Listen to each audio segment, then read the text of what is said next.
ဝိပဿနာရှုတာဝိပဿနာတရားအားထုတ်တာကိုကောင်းတယ်လို့ခုနေအခါမှာအထူးပြောနေဖို့မလိုပါဘူးအများကပဲသဘောပေါက်နားလည်နေကြပါပြီဟိုးရှိတုန်းကလွန်ခဲ့တဲ့အနှစ်20ကျော်လောက်ရှိတုန်းကဆိုရင်တော့ဝိပဿနာကိုလူတိုင်းအားထုတ်ကောင်းတယ်လို့မြူဆကြသေးဘူးဝိပဿနာလို့ဟာမထေကြီးများယဟန်တော်များသာရပုဂ္ဂိုလ်များနဲ့သာဆိုင်တယ်ငါတို့နဲ့မဆိုင်ဘူးလို့ထင်မှပြီးတော့အဲဒီတုန်းကလူတွေဟာဝိပဿနာမှာသိပြီးစိတ်ဝင်စားကြသေးဘူးဝိပဿနာလုပ်ငန်းတရားဟောလို့ရှိရင်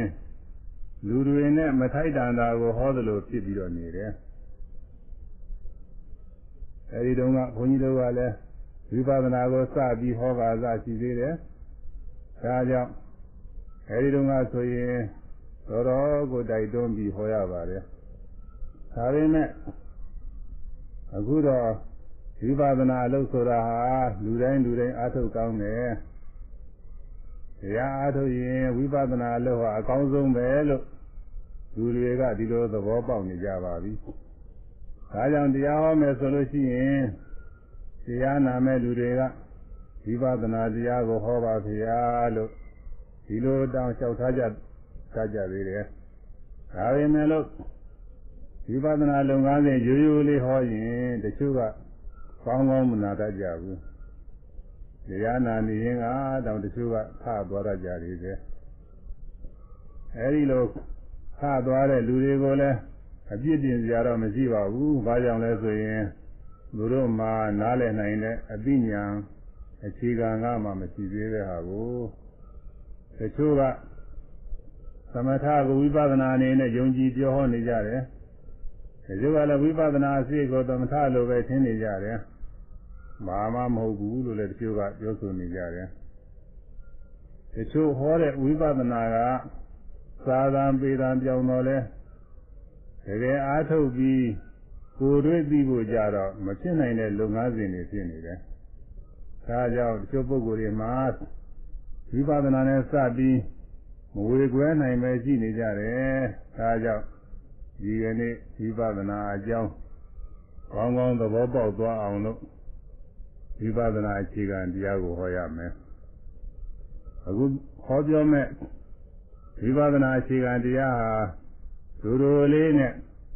ဒီလည်းပြည့်စုံတယ်ဒီလည်းရှင်းတယ်ကောင်းလည်းကောင်းတယ်ဒီတရားထဲမှာဝိပဿနာရဲ့အခြေခံတွေကိုလွယ်ကူကူနဲ့မှတ်သားထားရအောင်ကောင်းစဉ်ဆောင်မှုကလေးတွေပါစီစဉ်ထားတယ်ဒါကလည်းအခုမှစီစဉ်တာမဟုတ်ပါဘူးလွန်ခဲ့တဲ့15နှစ်အနည်း20လောက်ကလေးကစပြီးစီစဉ်ပြီးတော့ဟောနေပါတယ်ဒီတရားကိုဟောဘူးတာလည်းအချိန်ပေါင်းတော်တော်များပါပြီဒီသာသနာ့ရေးတာမှာလည်းအရင်ကဟောဘူးပါပြီဒါကြောင့်ဒီကနာဘူးတဲ့ပုဂ္ဂိုလ်တွေမှာတော့နာဘူးထမှန်ဆိုတဲ့အတိုင်းထပ်ပြီးဟောတယ်ထပ်ပြီးနာရတယ်လို့မှားကြပြီတော့ဒီလိုဟောဘူးတာတွေကိုထပ်ပြီးမဟောတော့ပဲအသေးအသေးကြီးလျှောက်ဟောနေမယ်ဆိုလို့ရှိရင်ဒီတရားကိုမကြားဘူးသေးတဲ့လူတွေပြင်မှာအလွန်အရေးကြီးတဲ့ဒီလိုတရားမျိုးကိုမနာရပဲဖြစ်နေတော့မှာပေါ့ဒါကြောင့်အရေးကြီးတဲ့ဒီလိုတရားတွေဟာထခါမကြာဟောတဲ့တရားတွေပါပဲဒါကြောင့်ဒီနေ့ဒီဝိပဿနာအခြေခံတရားကိုဟောတာပဲပထမခေါင်းစဉ်ဆောင်မှုကဝိပဿနာဉာဏ်ဆိုတာဘယ်ဟာရှိ၍ဖြစ်သနည်းတဲ့ဒီဆောင်မှုကိုဆိုကြရမယ်ဝိပဿနာဉာဏ်ဆိုတာဘယ်ဟာရှိ၍ဖြစ်သနည်းဆိုဝိပဿနာဉာဏ်ဆိုတာဘယ်ဟာရှိ၍ဖြစ်သနည်းဝိပဿနာဉာဏ်ဆိုတာဘယ်ဟာရှိ၍ဖြစ်သနည်းဝိပဿနာဉာဏ်ဆိုတာဘယ်ဟာရှိ၍ဖြစ်သနည်းဝိပဿနာဉာဏ်ဆိုတာဟာဘယ်လိုဟာကိုရှုရသလဲဘယ်လိုဟာကိုရှုပြီးတော့ဝိပဿနာဉာဏ်ဖြစ်သလဲလို့ဒီနေကုန်းကမေးထားတယ်ဒီချက်ဟာ အမတန်လည်းရည်ကြီးပါတယ်။ဘာကြောင့်လဲဆိုတော့သမထဘာဝနာအနေနဲ့ရှုတယ်ဆိုတာကသမာဓိဖြစ်အောင်လို့ရှုတာကတစ်မျိုးဝိပဿနာဉာဏ်ဖြစ်အောင်လို့ရှုတာကတစ်မျိုးဒီလိုနှမျိုးရှိတယ်ပထဝီမြေကပိုင်းအာဘောရေကပိုင်းဒေဇောမိကပိုင်းဝါယောလေကပိုင်းအစရှိတဲ့ကပိုင်း10ပါးအာယုံ10မျိုးကိုရှုရင်သမာဓိသာဖြစ်တယ်အဲ့ဒါဝိပဿနာမဟုတ်ဘူးပြီးတော့ကုရုမာရကဖူးဖူးရောင်နေတဲ့သူတွေကောင်ကြီးဝိနီလကညုံမဲနေတဲ့သူတွေကောင်ကြီးအစရှိတဲ့အာတုဘအာယုံ10မျိုးကိုရှိရင်လဲသမာဓိသာဖြစ်တယ်အဲ့ဒါလည်းဝိပဿနာမဟုတ်ဘူးပြီးတော့အနုတ္တိ10ပါးတဲ့ကဗုဒ္ဓအနုတ္တိမြတ်စွာဘုရား၏ဂုဏ်တော်တွေကိုနှလုံးသွင်းဆင်ခြင်တာဓမ္မာနုတ္တိတရားတော်၏ဂုဏ်တော်တွေကိုနှလုံးသွင်းဆင်ခြင်တာဘာငါနုတ္တိဘာငါတော်၏ဂုဏ်တော်တွေကိုနှလုံးသွင်းဆင်ခြင်တာသီလာနုတ္တိမိမိ၏သီလဂုဏ်ကိုနှလုံးသွင်းဆင်ခြင်တာသာဂာနုတ္တိမိမိစွန့်ကြဲ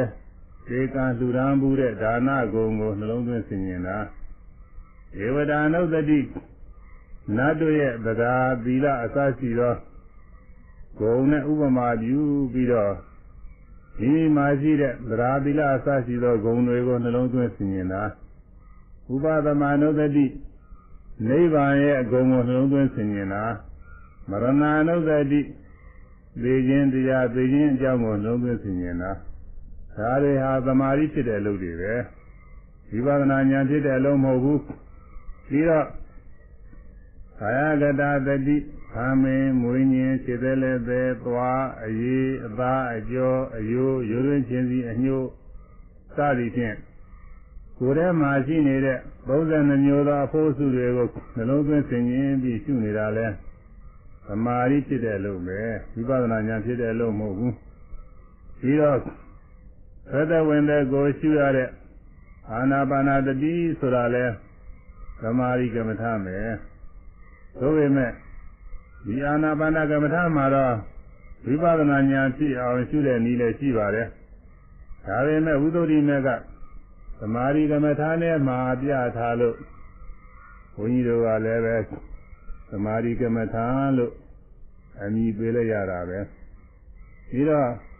မေတ္တာကရုဏာမုရိဒာဥပေက္ခဆိုတဲ့ဓမ္မဝိဟာရကမ္မထာ၄ပါးအာယုဘဇာနေကိုရအောင်အားထုတ်ရတဲ့အာရုပကမ္မထာက၄ပါးဒီ7ပါးလဲသမာဓိကမ္မထာကြီးပဲပြီးတော့စားတော့တဲ့အစာအာဟာရတွေကိုသက်သုတ်ွယ်ထင်အောင်သင်ញင်ရတာကအာရေတိကုလပညာတဲ့အဲ့ဒါလည်းသမာဓိကမ္မထာမယ်ပြီးတော့မိမိကိုယ်ထဲမှာရှိနေတဲ့ဓာလေးပါးကိုခွဲခြားပြီးရှုတာကသရုဓာတုဝဝထံကမ္မထာနဲ့ဒါကတော့သမာဓိကမ္မထာဖြစ်ပေမဲ့လို့ဝိပဿနာရဲ့အခြေခံလည်းဖြစ်တဲ့အတွက်ဝိပဿနာနဲ့လည်းဆိုင်ပါတယ်အခုပြောခဲ့တာတွေဟာအရေးအတွက်အားဖြင့်အမျိုးပေါင်း40ရှိတယ်သမာဓိကမ္မထာတွေကြီးပဲဒါတွေကဝိပဿနာနဲ့စဆိုင်တဲ့အာနာပါနတစ်စိတ်တစ်ပိုင်းနဲ့သုဒ္ဓတဝဝဋ္ဌာမတစ်ပါးဉာဏ်နဲ့ကမ္မထာအာယုန်တွေကိုရှုရင်သမာဓိသာဖြစ်တယ်ဝိပဿနာတော့မဖြစ်ဘူးဝိပဿနာဖြစ်စေခြင်းအဲ့ဒီသမာဓိကိုပဲသတ်ပြီးရှုမှဝိပဿနာဖြစ်နိုင်တယ်ဒါကြောင့်ဝိပဿနာဉာဏ်ဖြစ်အောင်ဘယ်လိုတရားတွေကိုရှုရသလဲလို့ဒီမေးခွန်းကိုထုတ်ပြထားတာဝိပဿနာဉာဏ်ဆိုတာဘယ်ဟာရှုရဖြစ်သနည်းတဲ့ဒီမေးခွန်းကိုအခုအဖြေပေးရမယ်ဆွဲလန်းနိုင်ရာငါးခန္ဓာမှစွာရှုရဖြစ်သည်အဲ့ဒါကအဖြေပဲဆွဲလန်းနိုင်တဲ့ခန္ဓာ၅ပါးကိုအမှန်တိုင်းရှုပြီးတော့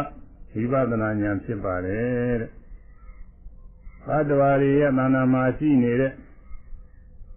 လောကီယုံနာတွေကိုပါဠိလိုဥပါဒာနဲ့ခန္ဓာလို့ခေါ်တယ်အဲ့ဒါကို